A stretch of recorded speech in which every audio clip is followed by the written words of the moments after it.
मित्रांनो, सर्वांचं स्वागत आहे YBD अकॅडमी या मराठी एज्युकेशनल यूट्यूब चॅनलवरती। मित्रांनो, पोलीस भरतीसाठी एकदम महत्त्वाची आणि एक आनंदाची गोष्ट आजच्या व्हिडिओमध्ये अपडेट आलेली आहे। त्या अपडेटबद्दल आजच्या व्हिडिओमध्ये आपण या ठिकाणी चर्चा करणार आहोत। तर मित्रांनो, ही या ठिकाणी 17,000 प्लस पदांची जाहिरात आलेली आहे सध्या आपल्या महाराष्ट्र पोलीस भरतीमध्ये।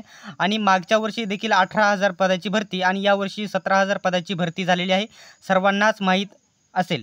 तर मित्रांनो, या ठिकाणी नुकतीच या ठिकाणी देवेंद्र फडणवीस गृहमंत्री यांनी या ठिकाणी एक आता घोषणा केलेली आहे की या ठिकाणी ही 17,000 पदांची जी भरती या ठिकाणी याची प्रोसेस पूर्ण कंप्लीट झाल्याच्या नंतर या ठिकाणी नवीन पोलीस भरती या ठिकाणी लगेच 2025 मध्ये या ठिकाणी बघू शकता एकूण किती पदांसाठी, तर एकूण 9,000 प्लस पदांसाठी ही भरती केली जाणार आहे, असे या ठिकाणी वक्तव्य म्हणजे या ठिकाणी विधान या ठिकाणी देवेंद्र फडणवीस यांनी केलेले आहे, जे आपल्या महाराष्ट्राचे या ठिकाणी उपमुख्यमंत्री आणि या ठिकाणी गृहमंत्री असलेले तुम्हाला बघायला भेटतील। तर मित्रांनो, हीच अपडेट तुम्हाला सांगायची आहे। अशाच प्रकारचे अपडेट बघत राहण्यासाठी YBD अकॅडमी या यूट्यूब चॅनलला सबस्क्राईब करून घ्या, सोबतच बेल आयकॉनलाही ऑन करा।